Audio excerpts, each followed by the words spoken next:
สบายดีสบายดีท่านผู้ฟังที่เคารพวันนี้เราสิมาตัดคาราโอเกะเนาะพี่น้องเนาะด้วยโปรแกรมนี่เลยเนาะพี่น้องเนาะคาราโอเกะนี่ได้แล้วเนาะเฮามาตัดเพลงนี้เนาะพี่น้องเนาะตอนนี้กำลังเข้าสู่หน้าตาของโปรแกรมนี่มันจะเป็นหน้าบางๆแบบนี้เนาะพี่น้องเนาะเอากับดึงเอาดึงลงไปซะเนาะอืมฮะเอาดึงขึ้นมาซะอ่าสิตัดเพลงนี้เนาะจับเพลงนี้เข้ามาเลยนี่เฮาเห็นมันเป็นเส้นจังซี่คือเฮาเลยเนาะเลย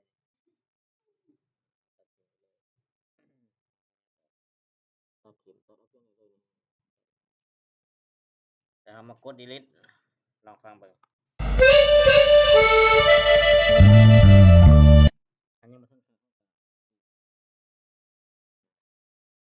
ก็คือว่าไฟไม่ออก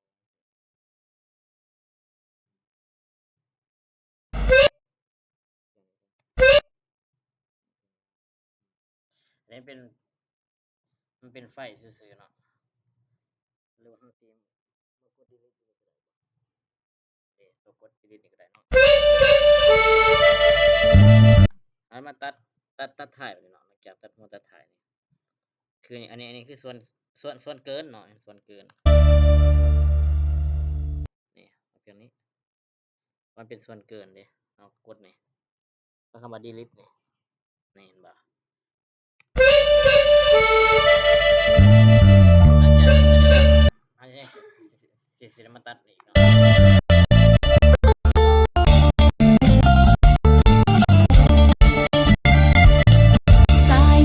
นะตัดคาราโอเกะ สายวันเสาร์นั่งกดตัวนี้แล้วเนาะ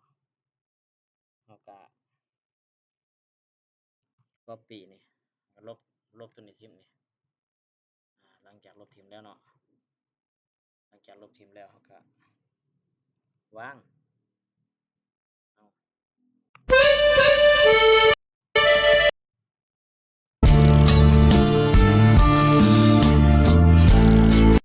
อืม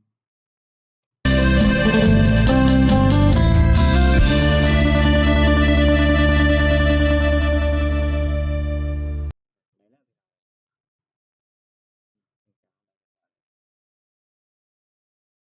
กดนี้พิมพ์ว่า MP3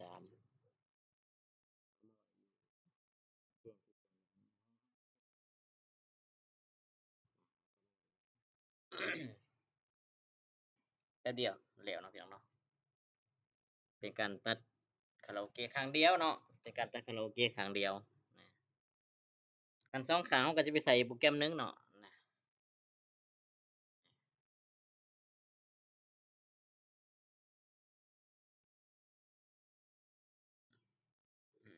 แล้วก็คลิกออกนี่ตัดคาราโอเกะครั้งเดียวลองไปฟังเบิ่งโดยที่บ่ทันออกจากโปรแกรมดอกลองไปฟังเบิ่งอยู่ไฟล์แปลงแล้วเนาะนี่ก่อนฟังเบิ่งเนาะพี่น้องเนาะว่ามันสิได้มาครบบ่เนาะ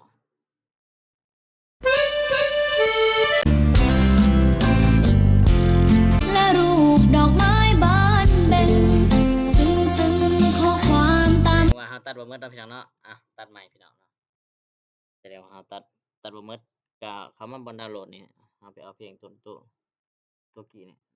เป็นตัวนี้เข้ามาใหม่เข้ามาในโปรแกรมใหม่อา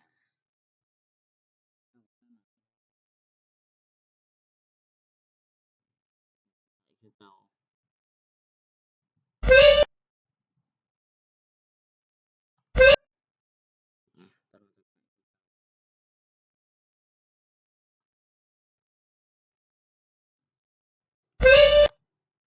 ตัดมา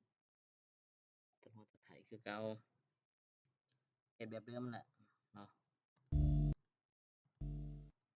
อืมว่าบ่นี้เนาะ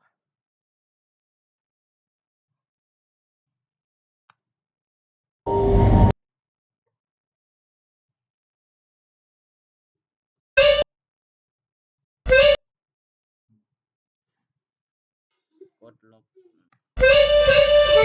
ทำกัด ตัวรับสายก่อนนะก่อนนะรับสายก่อนนะ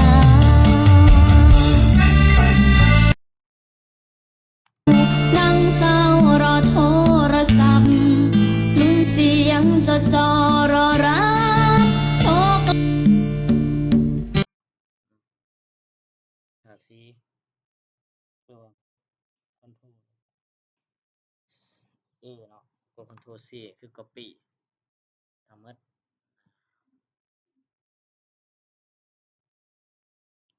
กดคอนโทรล V เป็นอันว่าง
ส่งมาว่า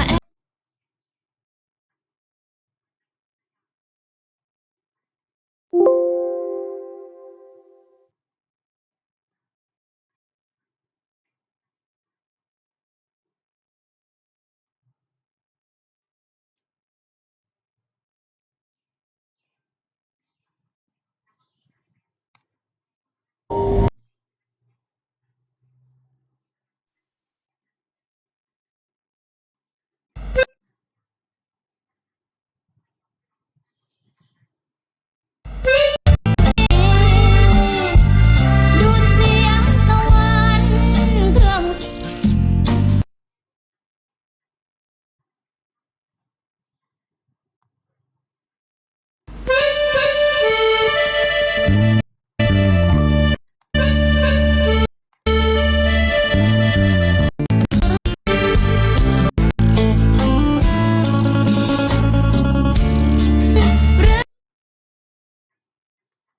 กด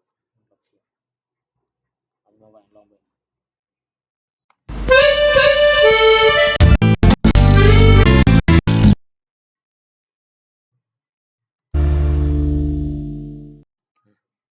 แสดงบ่ได้เนาะพี่น้องเนาะตัดส่วนเกินทิ้งอืม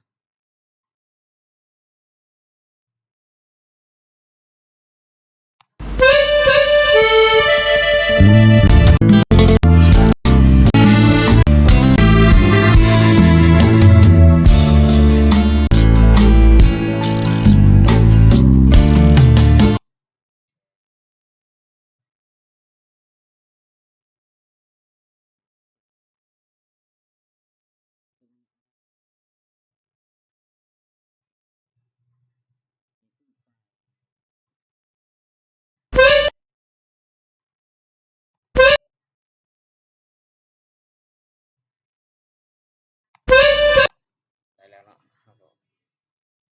กดเป็น MP3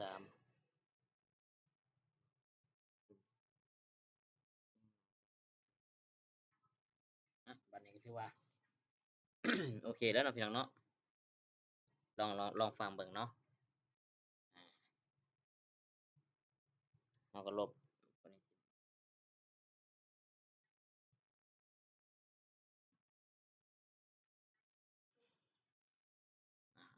ลองไป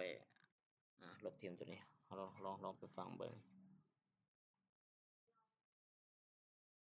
ลองไปฟังเบิ่ง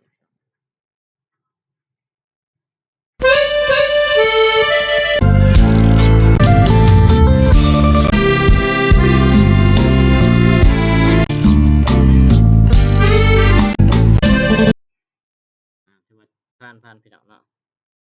ถือว่าผ่านเอาไว้สำคัญเด้อพี่น้องเด้อแล้วค่อยว่ากันใหม่เนาะ